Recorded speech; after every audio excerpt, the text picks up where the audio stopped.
Good afternoon and welcome to our second TEQSA Talks for 2025.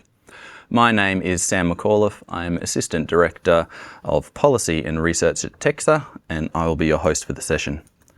Today I'm very pleased to be joined by Chief Commissioner Professor Kerri-Lee Krause, Executive Director Regulatory Operations Ms Jan Bahen, Acting Director Higher Education Integrity Unit Dr Lenka Ucnik, and unfortunately our CEO Dr Mary Russell is an apology for today. We will begin today's session with an acknowledgement of country.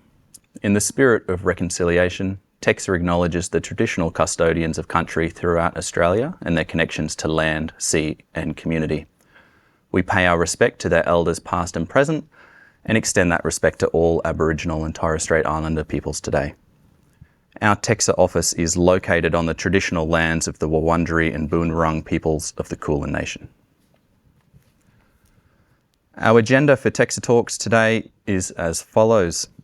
Jan Bahen will open by speaking to TEQSA's compliance priorities, emerging risks, and TEQSA's work to support social cohesion. Jen will also provide an update on our centralised inquiries management. Kerri-Lee Krause will introduce herself as TEQSA's Chief Commissioner and speak to TEQSA's engagement with the University's Accord reforms, as well as TEQSA's Statement of Regulatory Expectations, compliance with workplace obligations. Lenka Ucnik will update us on forthcoming workshops and TEQSA's approach to generative artificial intelligence. Consistent with previous TEQSA Talks webinars, we have scheduled time for Q&A before closing the session.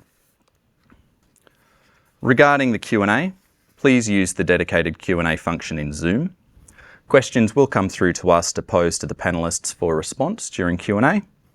You can start posing questions at any time during the session, and if for any reason you cannot access the Q&A function, please email your question to comms@teqsa.gov.au, which should be up on your screen, but in case you missed it, comms@teqsa.gov.au. And finally, please note that this webinar will be recorded and uploaded to TEQSA's website. And I'll now hand over to our Executive Director, Regulatory Operations, Jan Bahen, to speak to TEQSA's compliance priorities and give an update on our recent move to centralised inquiries management. Thanks, Jen. Thank you very much, Sam, and I'd like to echo your welcome to everyone online today for joining us at our second TEQSA Talks webinar for 2025. As Sam indicated, my name is Jen and I'm the Executive Director for Regulatory Operations here at TEQSA. TEQSA's CEO, Dr Mary Russell, sends her apologies for not being able to join us today. However, it is my absolute privilege to be here in her stead. As Sam indicated, I'm going to give an update on TEQSA's compliance priorities for 2025 with a particular focus on one emerging risk that is impacting some of the most vulnerable in our community and the regulatory steps that we at TEQSA are starting to take to respond.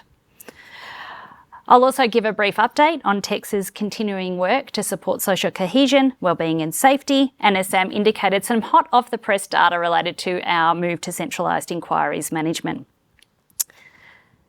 For those who joined us for our last TEQSA Talks, you will likely recall that Mary gave a detailed overview of TEQSA's concerns in relation to university governance. I won't re-prosecute that here today, but I do want to draw your attention to some related compliance priorities for 2025 that we're focusing on. We've listed these on the slide and I'll talk in a little bit of detail about some of these elements. In relation to governance in particular, we have a focus on universities' governing bodies and executive leadership proactively assuring it is paying staff what they are entitled to and that the institutions have systems and capabilities to mitigate the ongoing risk of underpaying staff. Our Chief Commissioner will soon speak more to this in today's webinar, including the way in which we're working closely with the Fair Work Ombudsman. We also continue to focus on threats to financial position. We are focused on scanning the sector to identify and engage with providers with the highest risks regarding their governing body's oversight of their institution's financial position, including oversight of its response to threats to their financial position and the impact that may have on staff and students, and of course compliance with their obligations under the threshold standards. I really want to emphasise the word I use there, engage with providers. The best thing you can do is reach out and have conversations about us early on if this is an issue facing your institution. We're also focused, or continue to focus, on assessment integrity, including the efficacy of academic governing bodies in delivering action plans to ensure the integrity of higher education assessments. And we're incredibly lucky to be joined by my colleague Lenka today, who will talk a little bit more about this. You'll see the heading of International Education Integrity in the slide, and we continue to be focused in this area. We're particularly looking at admission and recruitment at overseas students, with a focus on provider mechanisms for recruiting genuine students who are academically prepared for the courses that you're enrolling them in. We're also focused on protected amounts and refund policies, and we're working closely with the Tuition Protection Service on this matter.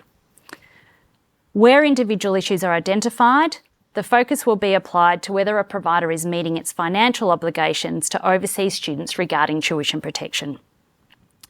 Before we move to the next slide, I also just want to signpost a focus that we have on transnational education and any integrity risks that emerge from providers who offer Australian qualifications overseas through transnational education. We are seeing some movement and growth in this particular area, and we really encourage providers to be alert to the specific risks that are present in the delivery of transnational education, including but certainly not limited to the markets in which providers may operate and the risks that particular markets may bring, the model that providers are using when they offer transnational education, and the way, of course, that T&E is connected back to governance and oversight within the institution. I'd also give a call out, and my team manages this, to making sure that you're submitting MCNs, both for when you have new transnational education partnerships emerge, but also if there's any relevant critical incidents at your existing T&E partnerships. I flagged in my introduction I want to talk about one specific area of emerging risk that we're seeing at TEQSA, and I will spend a little bit of time talking about this.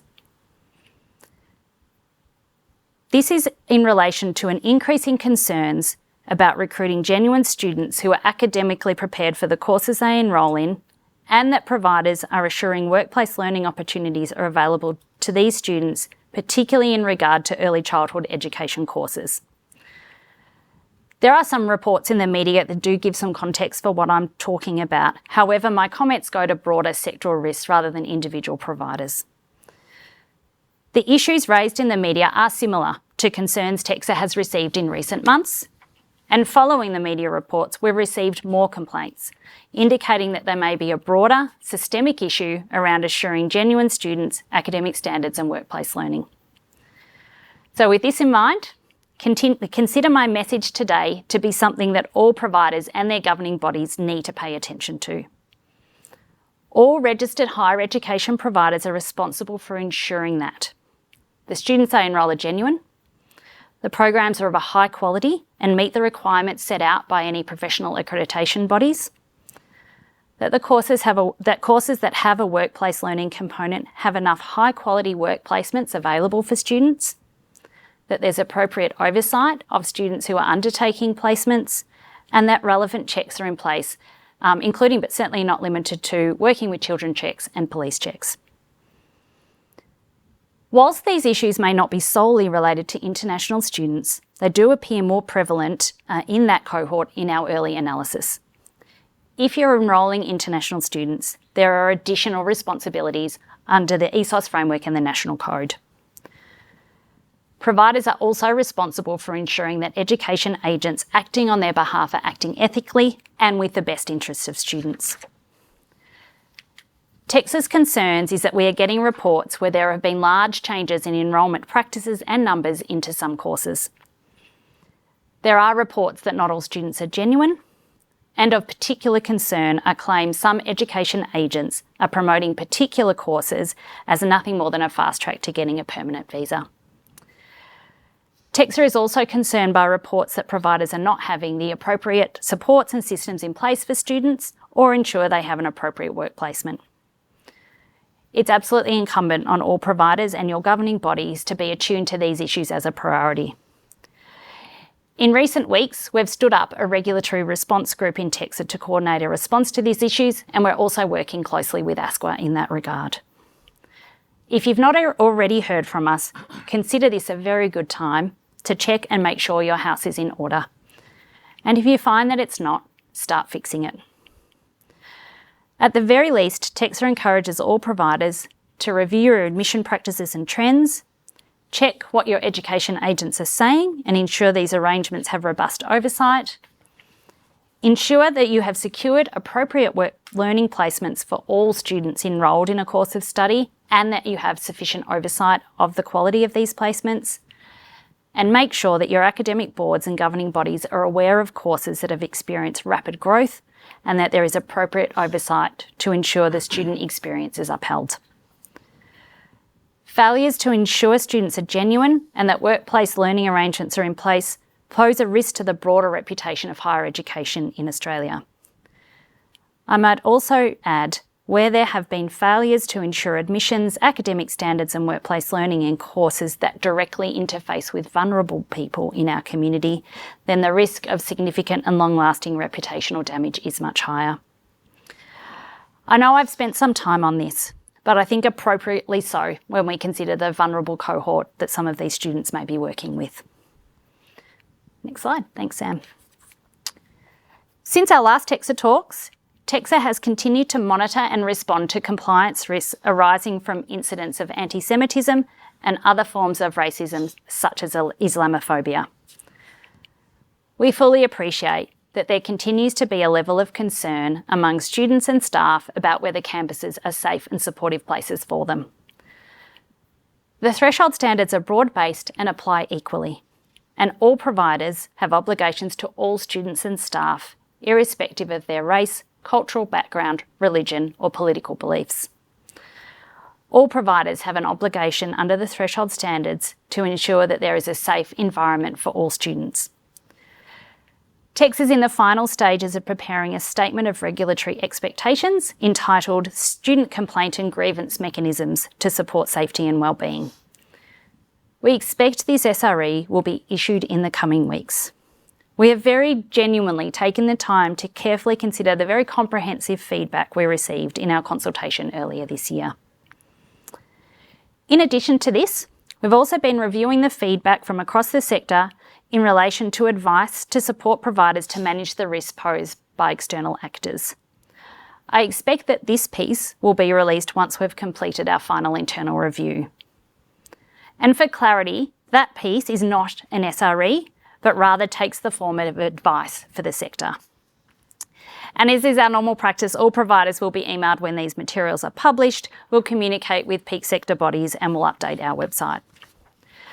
We, of course, strongly encourage all of you, regardless of which provider type you're coming from, to review these materials and consider how they can inform improvements in your practice to assure compliance with your obligations to students and staff while supporting safer learning and working environments. Finally, I'd just like to give you a reasonably quick update on the transition to centralised inquiries management using some relatively hot off the press data that hasn't even made its way onto a slide for this particular webinar. For those who may not be familiar, TEQSA moved from the 1st of April this year from a case management model to a centralised provider inquiry model where there is a dedicated team of experts within TEQSA to respond to inquiries from providers. Since the 1st of April, we have received 275 inquiries from 131 providers across various provider categories. As you might expect, the majority of those inquiries came from institutes of higher education, as well as Australian University, University College and non-higher education providers, particularly our Alicos sector. We have the top 5 key themes for provider inquiries that I can talk through today. The first were inquiries around our CRM and provider portal.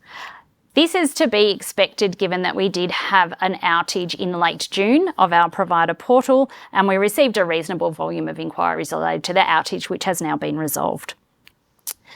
The remaining 4 areas are inquiries related to Krause applications or Krause matters, inquiries related to course accreditations and reaccreditations, inquiries related to compliance and investigation matters, and inquiries related to our risk assessment and data reporting frameworks. We have a service standard within our centralised inquiries management system, and our team has responded to 97% of provider inquiries within 5 working days, and also worked and referred to other teams for a response. Of the 26 inquiries that we didn't respond to within that 5-day working period, 20 of those were related to the outage that we had in late June. We've received really positive feedback from the sector on the move to centralised inquiries management, but this is a genuine call out for lots of different feedback to be received. Please feel free to reach out if there's any improvements you think we can make to this system. I would like to thank the team involved for moving so seamlessly to this particular model and for the hot off the press data that I received today. But I would like to end by actually saying a big thank you to all of TEQSA's teams who have worked incredibly hard for the first 6 months of this year to undertake not just the work that I've spoken about here today, but all of the work that we undertake as an agency. And with that note, I will hand back to you, Sam. Thank you, Jen. I'll be with you very briefly because it is my privilege to now hand over to Professor Kerri-Lee Krause, who will introduce herself and articulate her vision as TEQSA's Chief Commissioner. Kerri-Lee will also speak to some important developments in TEQSA's regulatory work. Please welcome Kerri-Lee Krause. Thanks so much, Sam, and great to be with so many of you in the Zoom room today. It's wonderful to see the audience engagement, and thanks for the questions that have come up so far. We're looking forward to that conversation towards the end. I'd like to acknowledge that I am speaking with you today from Ngunnawal country, and I acknowledge elders past, present and emerging, and I also acknowledge members of the Aboriginal and Torres Strait Islander community who are with us in the audience today. I've been in this role now for a little over 3 months, and it's a privilege to be part of the TEQSA team and part of a tertiary education ecosystem that I'm sure you're all watching closely at this crucial time for the sector. For those who may not be aware, the Commission team that I lead comprises 4 commissioners. So in addition to myself, I also want to recognise my colleagues Adrian Nieuwenhuis, Professor Elizabeth Moore, AM, and Steve Somergy. And together we take very seriously our responsibility for making prudent and evidence-based decisions within the parameters of the TEQSA Act. And we're also mindful of the changes taking place around us, the evolving regulatory and policy landscape of which we're all a part. And I know you have a deep interest in that as well.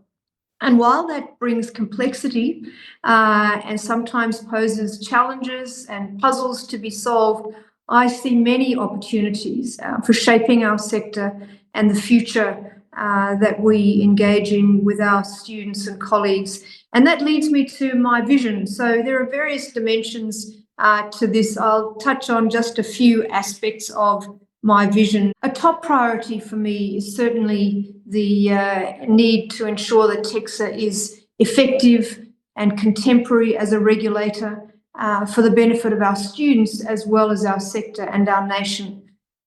But Australia, our sector is renowned globally for the quality of our teaching and learning and research. And that's something that we all take great pride in, and is something to be treasured. And as a regulator and as the Chief Commissioner, my priority is to ensure that we protect and enhance that integrity, quality and reputation of our sector.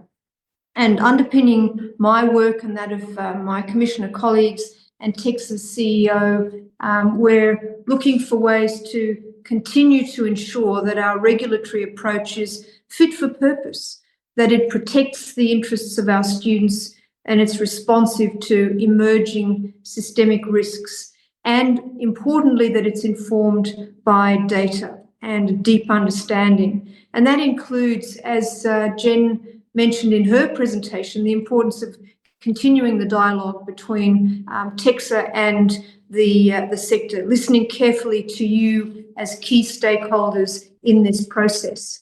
On the slide you're looking at now, the reforms taking place right across the higher education sector are of great interest to all of us and certainly affect you on a day-to-day basis. And I'm going to just touch on three aspects of the Australian Universities Accord agenda, a very ambitious one that certainly has not disappeared. In fact, there are elements that are very much front of mind right now as Parliament sits in Canberra this week.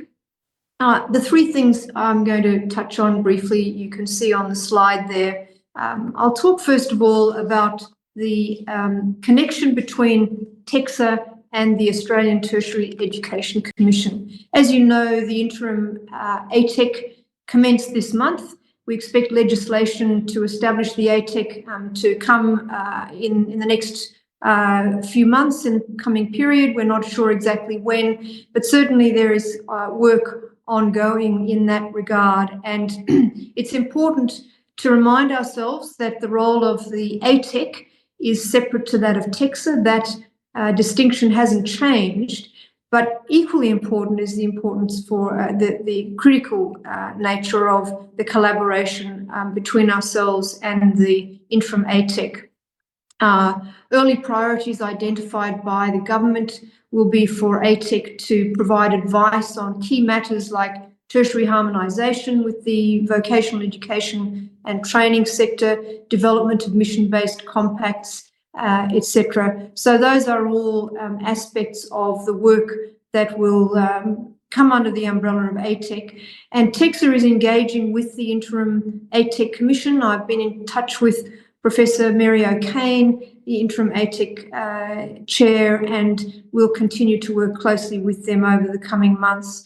The second point there, the National Student Ombudsman. I know Sarah has been engaging with all of you across the sector, and likewise TEQSA is also working closely with Sarah Bendall and her team.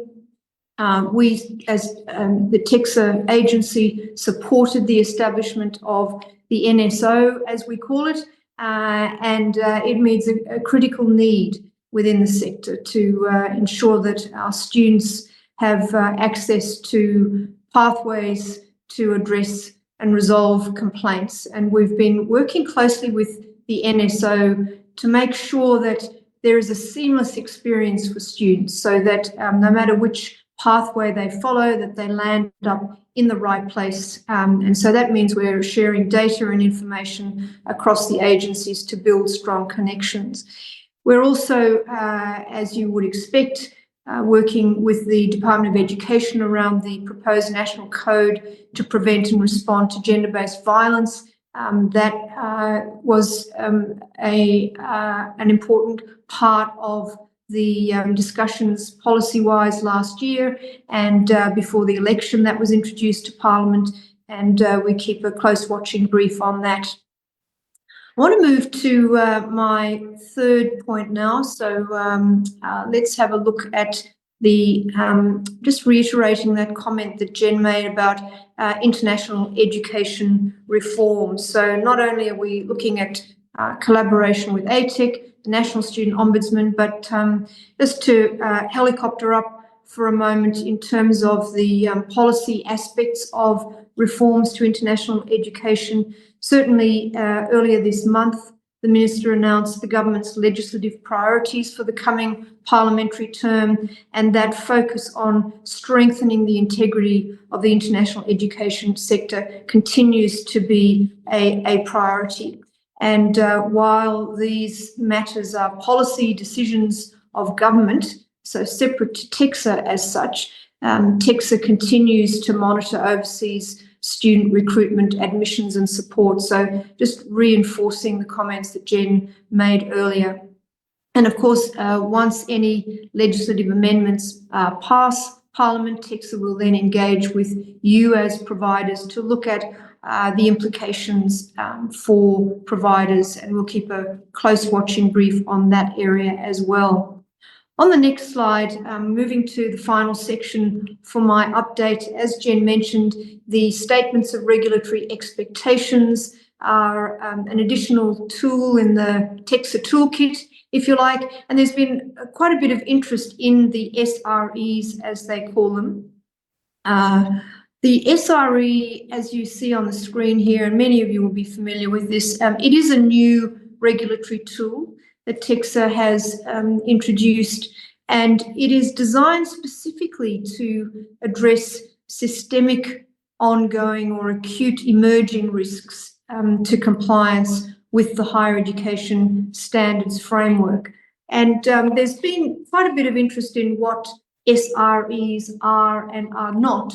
So I thought I'd just touch on that briefly. So an SRE, or a Statement of Regulatory Expectations, is not a legislative instrument, but it does clearly set out expectations that TEQSA has in relation to the types of actions, improvements, monitoring that providers should be putting in place to address and monitor key issues or risks. So what the SRE is designed to do, any one of them, but the one that I'll be talking to in just a moment is a good example.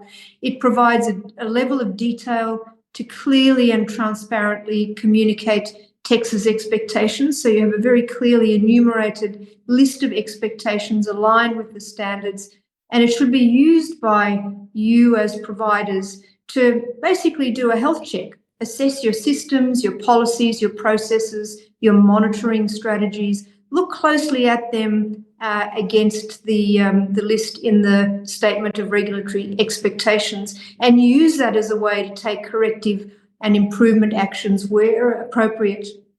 The SRE might also set out TEQSA's expectations about the types of information that a senior executive team and or a governing body should be receiving on a regular basis to inform active and proactive oversight and accountability in relation to particular issues. And I'll get specific in just a moment, but that gives you an overview of the purpose of the SRE and the goal of TEQSA to provide greater transparency and clarity about how we interpret the standards, what we'll be looking for through compliance activities.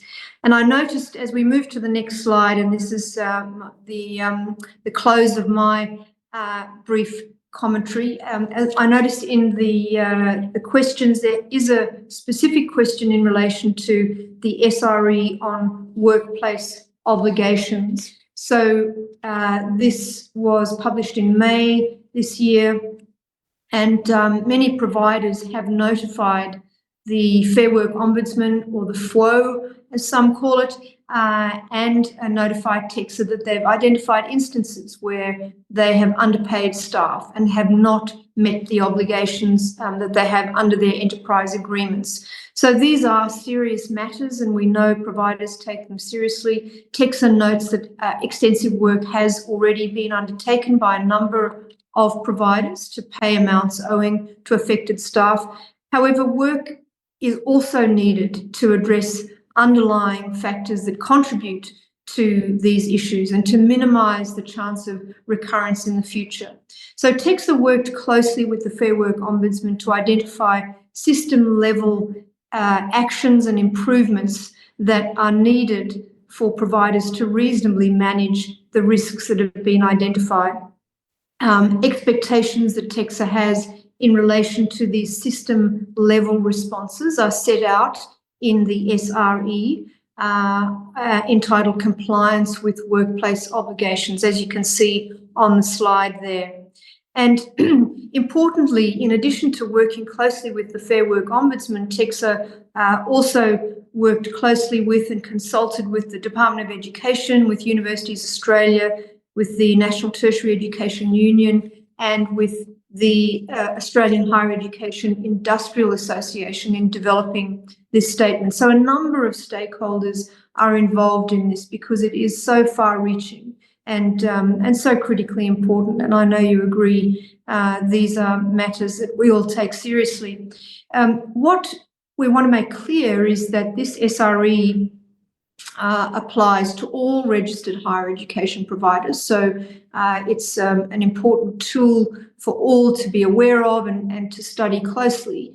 However, those in the Australian university category, provider category, are specifically called out and required to provide an annual attestation to TEQSA from their Vice-Chancellor, along with an index of supporting evidence in relation to mechanisms to manage and assure compliance with workplace obligations. And one of the questions was, when can we see the attestation? What does it look like? I'll come to that in just a moment.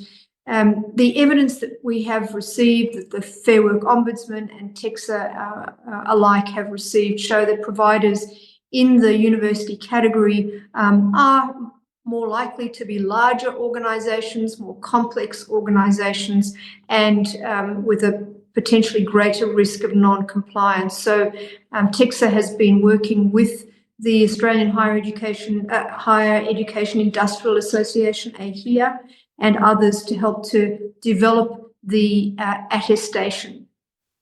It is taking a little longer than had originally been hoped, so I don't have a version of that to share with you today. But the work on developing that is very close and fine work, because it's critically important that that be fit for purpose. And so there is work underway to finalise that, and to also finalise the reporting approach. As soon as that happens, we will be sure to communicate that to the universities and communicate with you in terms of next steps. So that's the update in that regard. And just a reiteration that I know you and your institutions take this seriously, and certainly this remains a focus for TEQSA and for the Minister and Government. So that concludes my brief update. I'm sure there'll be questions, maybe things that we haven't covered off so far. Don't hesitate to note those questions in the Q&A, and I look forward to talking with you a little bit later in the Q&A session. Now I'll hand back to you, Sam. Thank you. Thank you, Kerri-Lee. And last, but certainly not least, before we move into the Q&A, here is Acting Director of the Higher Education Integrity Unit, almost forgot the name of the unit there, Higher Education Integrity Unit, Dr. Lenka Ucnik, to discuss some upcoming workshops and TEQSA's transition in its approach to generative artificial intelligence. Thank you, Lenka. Thanks, Sam. So as Sam just said, I'm just here to talk about the work that TEQSA is doing in the space of generative AI. As many of you would be aware, due to the CEO update a couple of months ago, TEQSA is taking this year as an opportunity to transition and mature our work, and so we're going to be slowly moving away from our educative focus, which we've been doing for the past few years, over to a regulatory focus, which means that over this year and then into next year, we will be embedding AI considerations and what that means for assurances of awards and learning outcomes into our regulatory operations. So it'll become a feature within our registration, re-registration and course accreditation processes. Now, before I kind of go a little bit more into the details of what we'll be focusing on in that transition, I'd just like to kind of remind everyone of the work that we've done over the past couple of years. So in addition to various sector updates and letters from the Chief Commissioner, since 2022 and into 2023, we've been working very, very closely with the sector to provide guidances and supports and resources to really help all institutions grapple with this challenge that this technology is presenting to our traditional forms of teaching and learning, and to really help all institutions work together to improve their processes and practices to support both staff and students. As you can see, there's been quite a lot of work done over the last couple of years, and this year the most recent updates have been the webinar that we held with the National Artificial Intelligence Centre and also Jobs and Skills Australia, and also a companion piece to last year's Emerging Practice Toolkit, which focuses specifically on HDR students. one thing that I really am proud of with all of the stuff that we've developed is that we've worked really, really closely with the sector. And so all of this is informed by lots of different perspectives and providers. It is not just TEQSA's work going into this. I'd also like to say that this year we still continue to develop supports and resources. And some of the things that we're coming up to very soon is that we are having a series of Generation AI self-assurance workshops in August. These are going to be free for all providers who are interested. Spots are limited though, of course. And this will be, providers will be open to register from tomorrow, I think, or possibly Monday. These workshops will be 3-hour online workshops. However, they are going to be quite specific in the sense that we only want one person to register per institution. So what we are envisaging these workshops to be is that they will be virtually run. However, all providers will be asked to be in the one location so that they can work and collaborate together on their AI action plans whilst being facilitated by experts from the sector. The other thing that we are going to be releasing in the coming months is a companion piece to 2023's Assessment Reform Principles, which is also being developed by the team that did that first resource and also in broad consultation with the sector. This resource, unlike the first one, is providing a map. So the first one was a compass on what institutions should be thinking about, and this one is a map which is going to present the different pathways that different providers are taking in trying to embed Gen AI into their teaching and learning and assessment practices to ensure that they can achieve the learning outcomes they need for students, but also to have assurances that those learning outcomes are being met. And of course, or maybe not of course, but there will also be a TEQSA pre-conference seminar on Gen AI. Now, the transition part.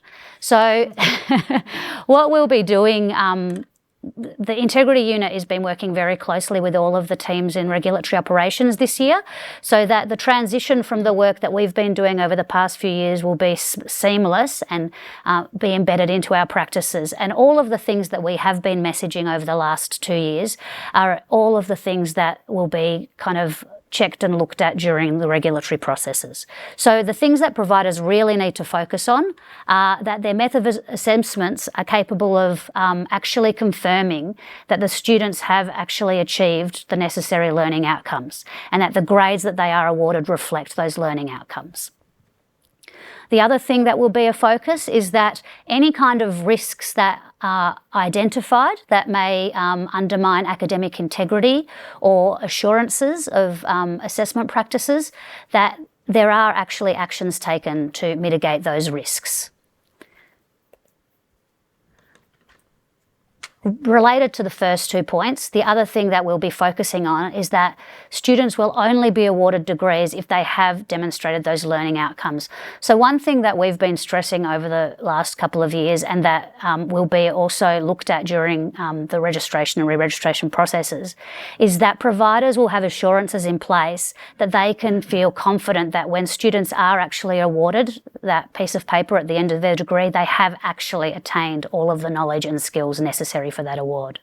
And finally, that there are actually academic oversights and measures in place that so providers can actually monitor and evaluate the quality of teaching and learning and also ensure that monitoring is in place to mitigate and act on any potential or emerging risks that may be emerging.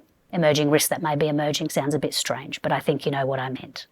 Anyway, thank you very much for your time and I'll pass you over to Sam. Thank you, Lenka.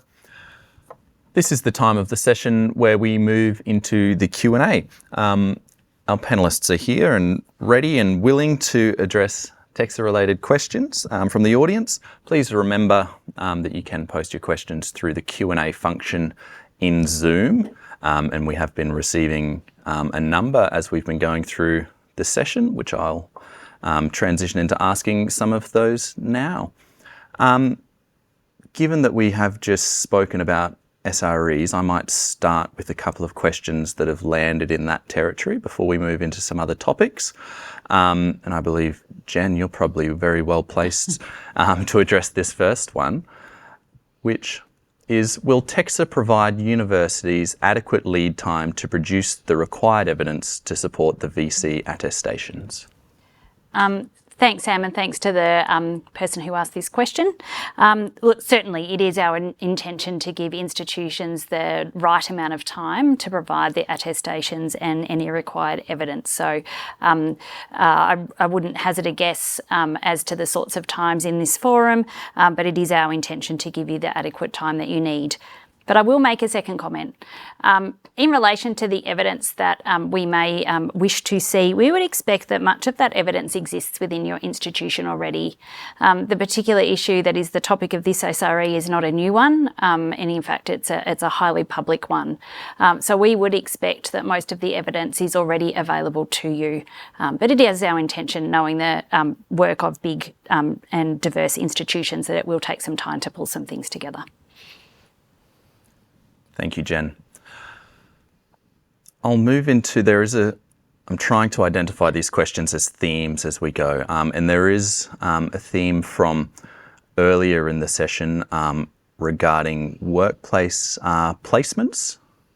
So the first one is, when you refer to ensuring there are sufficient work placements when there is a compulsory work placement required to complete a course, is the onus on the student to find a placement? And if they are unable to do so, what are the responsibilities of the education provider? Is there anyone in particular who would like to take that one? I'm happy to have a first try and then see if anyone from the TEQSA team would like to add anything additional.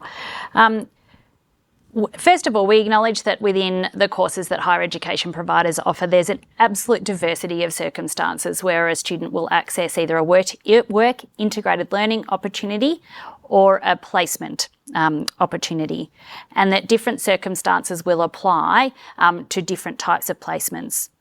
The sorts of things we were talking about earlier in the webinar refer to when they're placements within high vulnerability settings, particularly early childhood settings.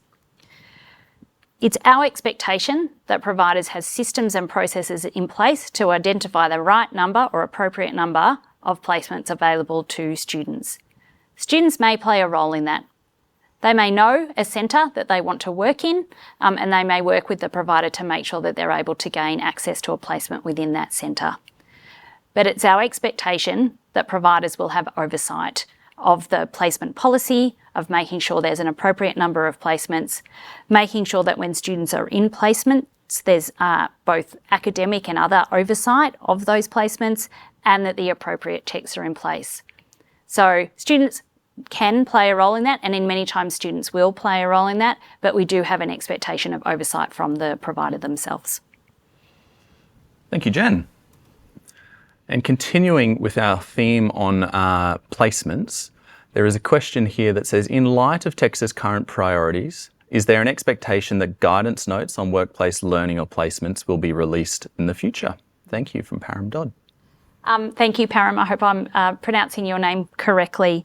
It's a good question without a firm answer. I mentioned earlier today that we've stood up TEQSA's regulatory response group in relation to some of the specific issues that we're seeing in the sector, particularly within early childhood, and much of the concerns centre around placements.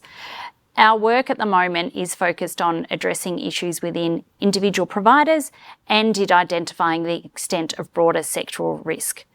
Should that second piece in particular, but also connected to the first piece, show us that guidance notes in these areas need to be updated, released, sent, whether there's need for more work, we will certainly look at that. But at this point, the core focus of our work is on the immediate issues in front of us. But it's a great question. I thank you for it, and we'll certainly take that away. I just want to see if anyone else, Kerri-Lee or others, have anything to add on this particular topic of work placements that I haven't covered. Nothing further to add, Jen. I think you've covered it well. Thanks, Kerri-Lee. And it really feels like we're on a roll here with Jen. So let's keep this going. There is a question here regarding the inquiries management. Yep, right. And I suppose this has been posed as a statement, but I'm going to quickly turn it into a question. Is there a particular reason why a provider who would call the helpline would be receiving a recorded message? Well, they may do at certain times. It's not completely unusual to receive a recorded message when a provider might call outside of business hours. It is unusual to have made 3 different calls on different days within business hours and always received a recorded message. So that's great feedback. We'll take it away and have a conversation with the teams that are looking at the helpline and make sure there isn't anything that's functionally preventing those calls from being answered. I know I see within my inbox inquiries that do come from phone calls, but we'll make sure that everything's in place to be able to receive those phone calls. The other thing we'll do, and I'm not suggesting that this is the circumstance in this case, is we'll make sure that we do a refresher on our website, social media pages about the numbers to be calling, as well as the email address for inquiries management. But thank you, it's good feedback. We'll explore it, but it's not usual that this should be happening. Thank you, Jen. This question relates to non-genuine students. And the question is, I'm seeing many non-genuine students moving across various institutions and not completing their degree over the past 3 to 4 years. Education agents know they are non-genuine students by seeing their academic progress, but still help them find a course from another educational institute to stay in Australia for longer, not for studies, but for work. What is TEQSA doing to tackle this issue? Again, happy to hand that to. I'm happy to have a first go at this and then open up to comments from other colleagues. Thank you for the question. We are monitoring some trends in behaviour within different providers, because of course TEQSA doesn't regulate education agents, but rather we regulate higher education providers. We do have some data that we receive from the Department of Education where we monitor trends within different providers to this degree, and we have been and will actively follow up with providers where we're starting to see that. The other thing, or where we see that, not starting to. The other thing I would call out though is that we work really closely, and Kerri-Lee talked a lot about this in her comments, with lots of different government agencies. We are on a number of working groups and committees with representatives from the Department of Home Affairs and Department of Education particularly, as well as our colleagues at our sister regulator ASQA and the Department of Employment and Workplace Relations, where we actively examine the data that we're seeing in relation to student movement between providers, and we are actively examining a set of known providers within this space. So there is a lot of work that you might not see that we're undertaking as an agency in partnership with other Australian government agencies within this space. Thank you once again, Jen. There is a question here regarding the attestation for the SRE workplace obligations. And the question is regarding the scope, and sorry, I'm going to rephrase that. The SRE references workplace laws as outlined in the Fair Work Act. This act is very broad. Should the attestation focus on staff underpayments only, or all compliance with workplace laws? Is one of the panellists happy to speak with that? I'm happy to jump in there to start with. And again, thanks for the question. I will start by saying that there is an expectation that all providers will comply with all relevant laws and legislation, whether it's workplace or otherwise. So that's the first comment. The second is that if there are specifications in the SRE that relate to institutional policies, procedures, etc. And of course, there is an expectation that providers will look at that particular statement of regulatory expectations in the broader context of all other obligations and compliance requirements. And that's well and truly a responsibility of the governing body and the executive team when it comes to management and reporting of that. And that leads one then to looking at how an institution monitors risk, how it assures itself that it is compliant in all related matters. And so I just make those comments that the SRE sits within a broader context. Thank you, Kerri-Lee. Is there any other additions from the panellists? Are we happy to move to the next question? No. Perfect. Fabulous. So we're moving on to transnational education now.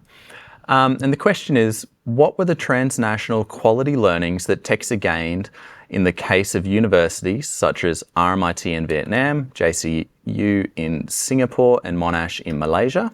What are the lessons for providers going into India? I feel like this is a question custom designed for me, actually, for those of you who know my background, and I'm happy to have a first go at it.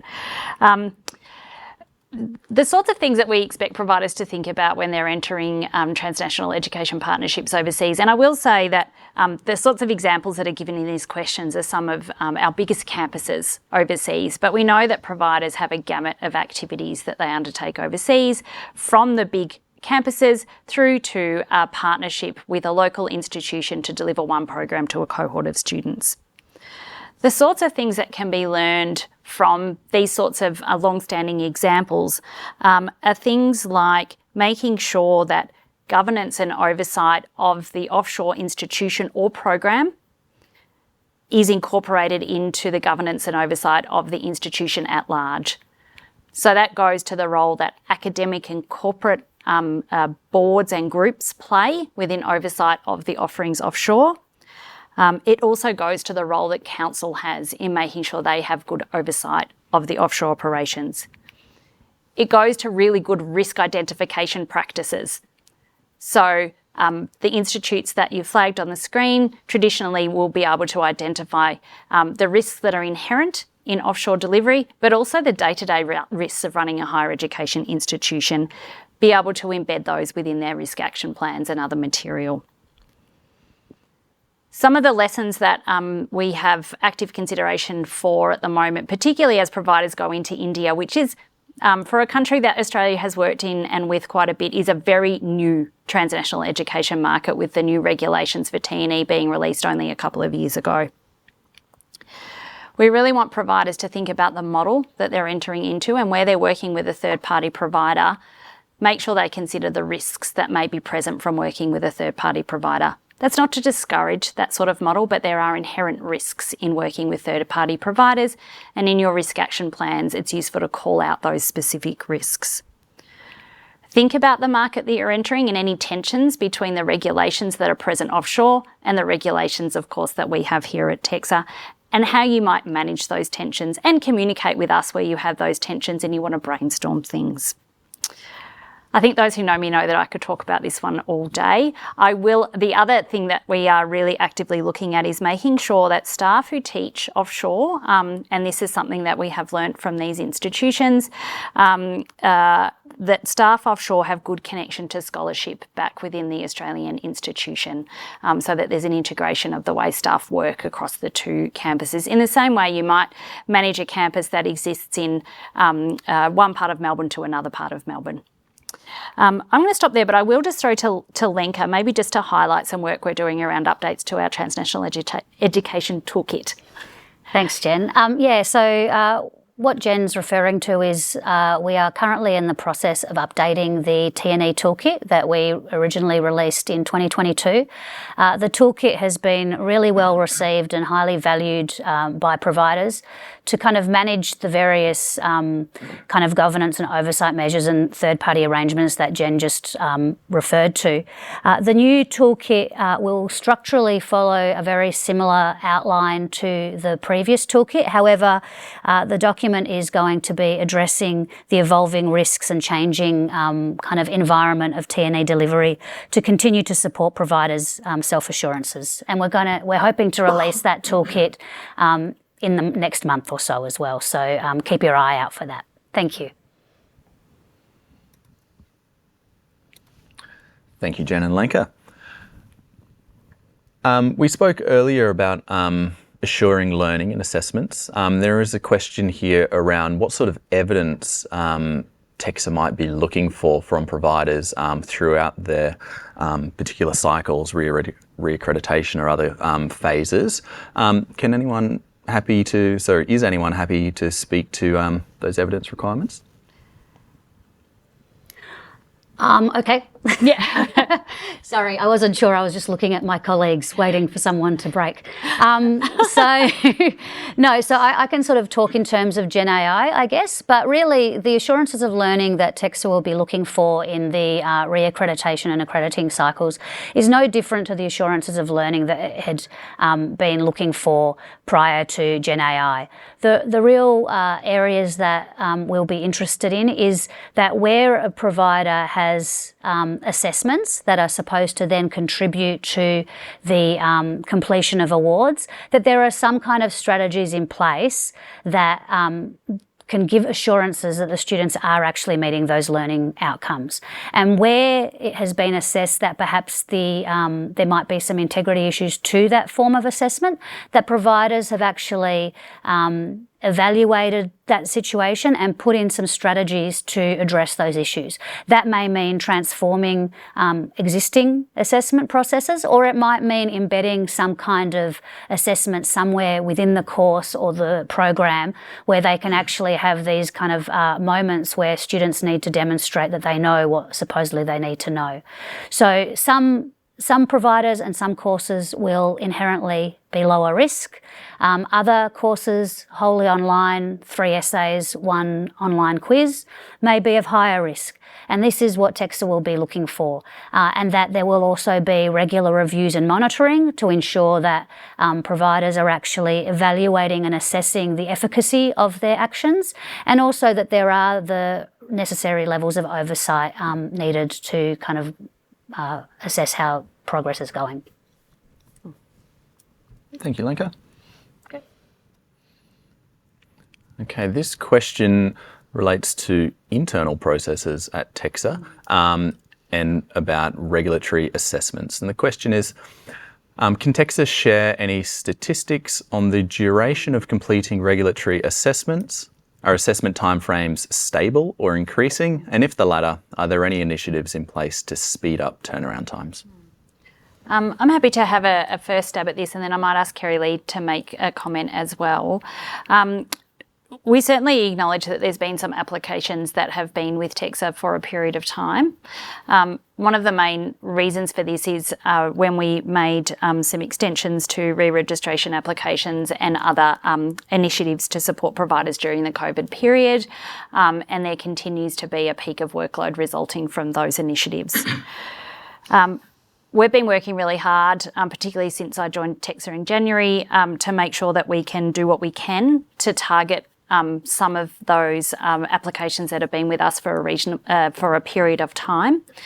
In terms of duration of assessments themselves, that's really dependent on the application, the completeness of the application, and the issues that TEQSA would need to explore.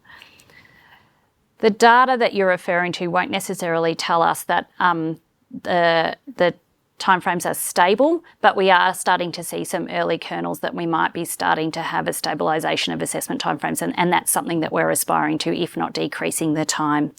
I might throw to Kerri-Lee, because this is something she and I have talked about really actively since she joined TEQSA. Yes, thanks, Jen, and reiterating the focus that certainly the Commission, as the decision makers, have supported and urged and encouraged the team to look at all possible ways to make sure that we move through that pipeline. We recognise that there is work to be done. A couple of things that I'm pleased to see. I've seen, for example, a batching of applications that have been in the pipeline, and the Commission came together for a day, worked through those to help to clear the pipeline. That's one thing. A second is making sure the team is doing everything possible to take a proportionate approach to assessing lower risk providers, looking at the history, etc. Are there other ways of being more streamlined while also ensuring we don't compromise on quality and standards in the decision-making process? So we hear that concern loud and clear, very valid one, and I'm pleased to see there's work underway, and we're keeping a close watching brief on that and supporting the team to make sure they do their best work on this. Thank you. Thank you, Jen and Kerri-Lee. We have received far too many questions for us to answer them all in today's session, so I will flag that this will be our last question. It is a very important one, but I think we can answer it quite promptly, and I think it's important that we flag it for everyone. Where on the TEQSA website can I find the first TEQSA Talks seminar from earlier this year? Because I have been unable to locate it. I'm happy to very briefly answer this question, Sam. And if I had a Freddo Frog to give to if I knew who asked this question and I had a Freddo Frog to give to them, I would give to them. He's very eagle-eyed. We did discover that there were issues with the first seminar uploading onto our website, which we will rectify ASAP after this webinar. And so you will receive 2 webinars online at once. So insofar as you think they're a gift, you will get a birthday and a Christmas gift all at once. Thank you.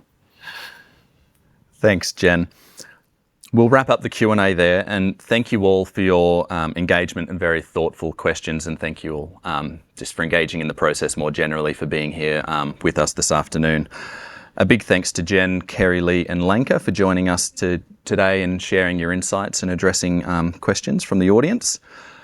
This does bring us to the end of our second TEQSA Talks for 2025. However, we do have another one forthcoming, which is scheduled for Wednesday, the 24th of September. I'll also close with a reminder to please mark the 2025 TEQSA Conference in your diaries. The dates are the 18th and 19th of November, and we anticipate that registration will open in the coming weeks. So thank you all for joining us today, and please enjoy the rest of your afternoon.